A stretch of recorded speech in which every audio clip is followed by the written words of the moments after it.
আসসালামু আলাইকুম, আমি doctor ATM Rezaul Karim, DHMS Gazipur homeopathic medical college, DHMS on course Dhaka university. আমি ক্যান্সার চিকিৎসক হিসেবে কর্মরত আছি গণস্বাস্থ্য হোমিওতে। আপনারা জানেন ক্যান্সার হলে আলসার নেই, এই কথার ভিত্তি নেই। তেমন একজন পেশেন্ট যিনি ক্যান্সার থেকে মুক্তি পেয়েছেন, আসুন তার সাথে একটু পরিচয় হয়ে নিই। আপনার নাম? সাহারা বেগম। আপনার গ্রাম? মুন্সিগঞ্জ। গ্রামের নাম মুন্সিগঞ্জ। থানা? সিরাজি খান। উপজেলা? মুন্সিগঞ্জ। জেলা মুন্সিগঞ্জ। আচ্ছা, আপনি আমাদের এখানে কি সমস্যা নিয়ে আসছিলেন? ক্যান্সার। Cancer tumour. আচ্ছা, আপনি কতদিন আগে ক্যান্সার ধরা পড়ছে আপনার শরীরে?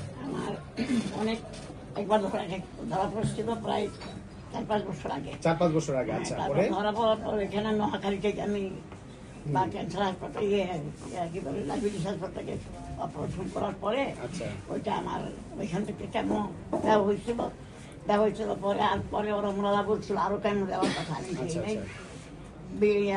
থেরাপি দিতে বলছে আমি দিইনি। এই ক্যান্সার ট্রিটমেন্ট করে আপনার মানে আমাদের এখানে আসার আগে আপনি কত টাকা খরচ করছেন? আমার এখানে আমি আসলে বলতে পারবো না, ওইটা বলতে পারবো না। তবে এটা খরচ হয়েছে প্রায় 1.5 থেকে 1.5 লাখ 2 লাখের মতো। 1.5 লাখই চলে এসেছে। 1.5 লাখ। ওখান থেকে ট্রিটমেন্ট করার পরও আপনি কোনোভাবেই সফল হন নাই?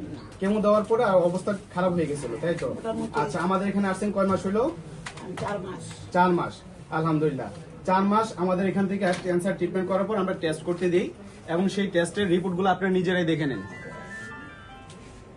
CA-99 CEA সহ সকল রিপোর্ট নরমাল আসছে আলহামদুলিল্লাহ 4 মাস ট্রিটমেন্ট করার পরে।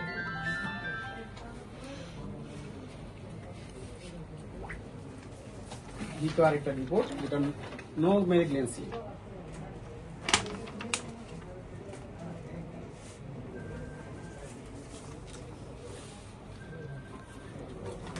আচ্ছা, ক্যান্সার থেকে মানে ক্যান্সার হতে মুক্তি পাওয়ার জন্য যারা বিভিন্ন জায়গায় খুঁজতেছে, লক্ষ লক্ষ টাকা খরচ করতেছে, তাদেরকে বলবো আপনারা ক্যান্সার গবেষক ডাক্তার SM সরোয়ার লিখে সার্চ দিন। আমাদের ফেসবুক, ইউটিউব, টিকটক যে কোনো জায়গায় সার্চ দিন। 5,500-এরও বেশি ডকুমেন্ট আছে যেখানে ক্যান্সার রোগীর সরাসরি সাক্ষাৎকার পাবেন। গণস্বাস্থ্য হোমিও ঠিকানা হলো বাইতুল মুকাররম, লিফটার 11। এটা হলো পুরানো পল্টনে। আর যারা হবিগঞ্জ আছেন, আমাদের চেম্বারের 2টা ঠিকানা, একটা পুরানো পল্টন, আরেকটা হলো হবিগঞ্জ। হবিগঞ্জ হলো bus stand, popular general hospital. আপনারা যারা আমাদের এই ট্রিটমেন্ট সম্পর্কে জানতে চান, স্ক্রিনে দেওয়া নাম্বারে যোগাযোগ করবেন। আসসালামু আলাইকুম।